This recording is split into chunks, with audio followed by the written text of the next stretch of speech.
Am I the antagonist for not following my husband's family tradition? I, F26, recently got married to my husband, M29. Me and my younger sister, F15, are pretty close as my mom died when we were younger, and I acted as her mom while my dad went to work to provide for us. Because of this, I chose my sister as maid of honor. My husband was pretty on board with this as well. He and my sister are very close. He loves her dearly like she's his daughter. On the other hand, my husband's family opposed my decision. I announced my choice during a family dinner with both families. When I did so, my mother-in-law excused herself and FIL followed. I was pretty confused because everyone gave me looks.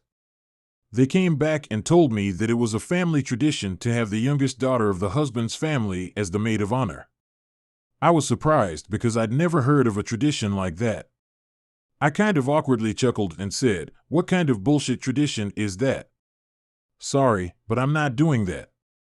The rest of the night was very awkward. I never brought up the situation again until the day before the wedding.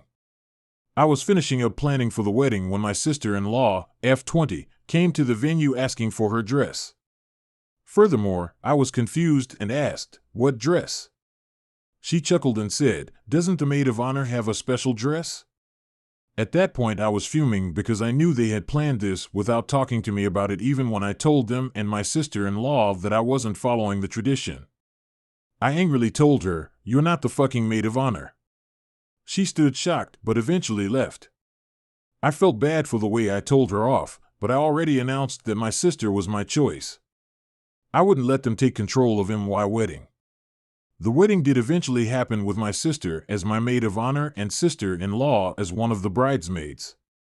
It was so fun and honestly the best day of my life. But I could feel the passive aggressiveness from my husband's family. Unfortunately, after the wedding I got many angry texts from them and I saw hundreds of posts on FB saying how terrible I was for my decision. I did feel terrible about the way I spoke to sister-in-law, so I apologized over text. She cursed me out and blocked me. I feel so terrible about the entire situation, but I'm glad I stood my ground. Am I the antagonist? Edit. Info that I left out. I had already told my sister-in-law that she was a bridesmaid even weeks before the situation occurred. I even gave her a fitted dress. That's why I was so confused as to why she would ask for the MOH dress the day before. Edit no. 2. Turns out the tradition thing was true to an extent. There was a tradition, which is way more common to have, which is, groom's sisters would be part of the bridesmaids.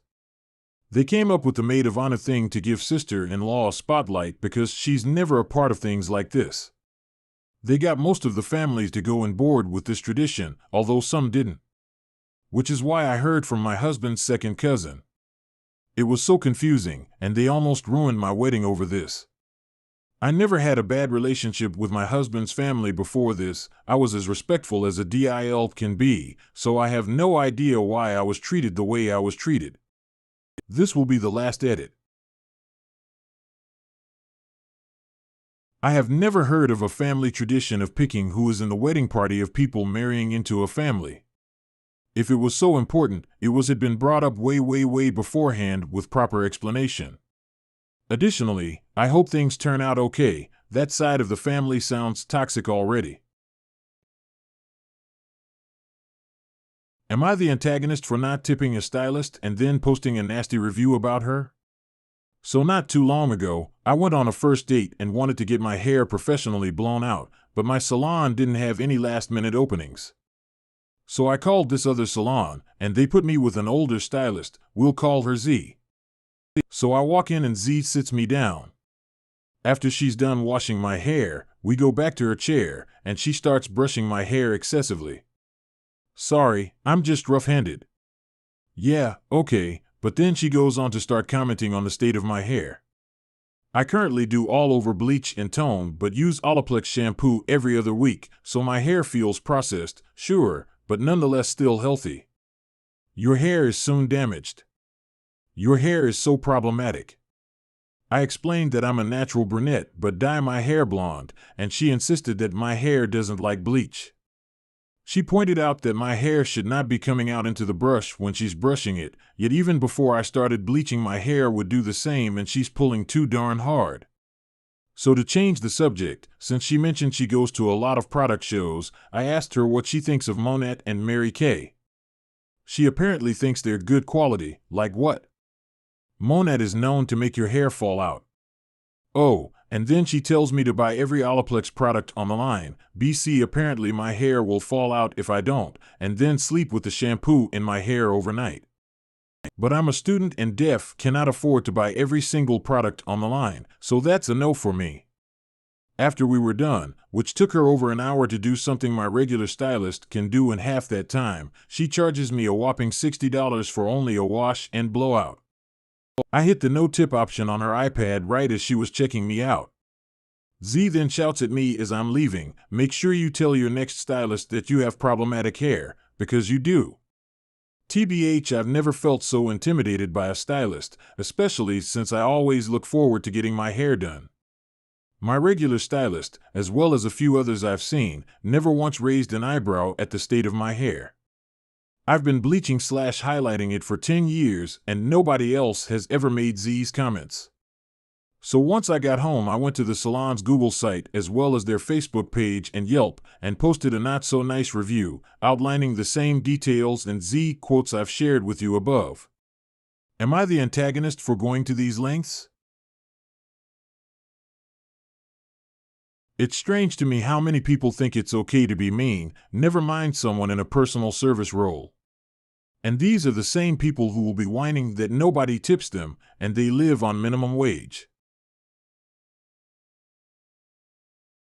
Am I the antagonist for not wanting to finance my husband's children's life outside of our home? My husband and I have been married for just less than 1 year. We have been together for 7 years. We have children from previous relationships. He has 3 15-year-old boy, 13-year-old boy, and 12-year-old girl. I have 1 an 8-year-old boy. My son lives with us full-time, his daughter spends every other weekend with us, and his 2 sons live with their mom in a different state. A little background, when we first got together, his kids were obviously much younger and my son was a baby. I pushed and asked for a relationship with his kids and their mothers, but eventually stopped pursuing the idea, as it seemed as I was the only one interested in the possibility. Fast forward to now, the kids are much older and I have zero relationship with their mothers. The boys have the same mom, his daughter has a different mother, and barely a relationship with his kids. It's not hostile or negative, it's just not there. I'm pretty much invisible. It's not ideal, but it could be a lot worse. In our home, I'm the breadwinner. It's always been that way. I'm fortunate to have a great job, extremely supportive parents, and a very privileged upbringing. My paycheck pays 80% of our bills and all of our household living expenses, trips, and extras. My parents are extremely involved with my son, and he spends plenty of nights and weekends with them. We have a great relationship, and the life my son has is nothing short of a blessing. Here's where the problem comes in. Because we got married, I was expected to provide for the 3 other kids at the same level I provide for my son. This is coming from parents who have never made an effort to get to know me, my family, or be involved in our lives at any point, despite my attempts to do so. At first, the request started off small, and I was inclined to think that this may be the start of relationship building, so I obliged. And then it exploded. I was expected to pay their way for summer vacations, summer camps, new laptops, TVs, video games, sports team fees and equipment, you name it, I've been asked. I finally put my foot down as my family is planning a reunion trip, and I was expected to plan the dates around his kids' availability and finance the trip, about $1,300 each. Furthermore, I said no. It was not pretty. This year and every year for back to school, my husband was tasked with buying the back to school supplies. Not a problem. I encouraged it. He provides financially for the kids through child support, weekly allowance, and whatever else comes up. I've never had a problem with the money or with him providing for them. Never. The difference this year, all the kids want designer shoes and bags and are looking to me to make that purchase, and I don't want to. In summary, am I the antagonist for not wanting to provide the same lifestyle for my husband's kids as I provide for mine based on the information above? It is your husband's and each of the mother's duty to provide for their respective children. Anything you choose to do is a bonus and a gift. It seems like your husband let his mask fall off right after you got married. I would try and remove you and your son from this situation as soon as you can. Am I the antagonist for starting a house project without discussing it with my wife? My wife, Amy, 27 female, and I, 27 male, have a spare room in our home. We've gone back and forth since we moved in 2+ years ago about what we wanted to do with it, but we never took the initiative to actually implement any of these plans. We already have a sufficient number of guest rooms and an office, so the room just sits there, underutilized. I'm not that worried about it, but my wife brings it up now and then. These mentions are just of the unused room itself, not anything concrete she actually wants to use it for. I made a new friend, Ben, 30 male, about 8 months ago, and it was very much one of those we connected from the first time we spoke to each other's situations. I've actually never had that many close male friends, so this connection is especially important to me. The conversation flowed so easily, we had loads in common. I didn't think such a huge amount of genuine love and respect for a person could be developed in less than a year, but it's been very cool to experience that and get to know him. One of the things that we bonded over was a similar love for art and music.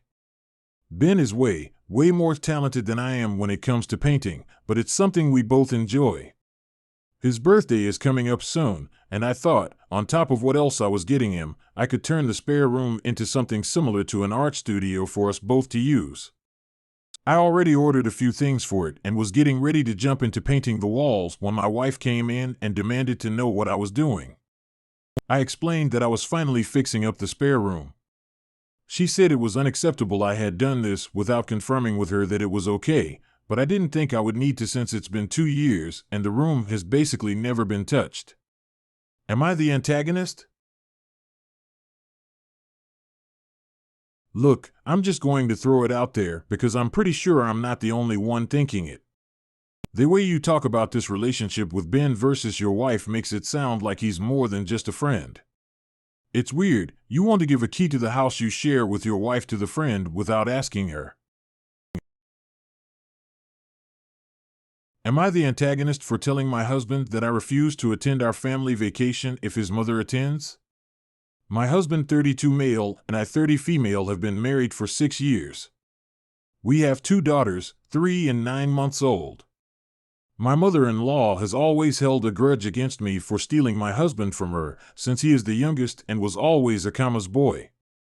When my kids were born, she held the same grudge and refuses to touch my kids.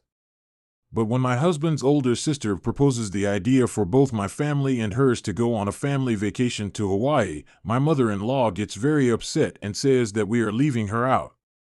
She has always been super supportive of my sister-in-law's husband and kids, but my sister-in-law is very supportive of me and my children, and she knew that I wouldn't want her mother there. When my husband heard how distraught his mom was over not getting an invitation, he decided to take matters into his own hands and invite his mom without asking anyone. I don't understand why he would want her to come if she is just going to continue to disrespect our family.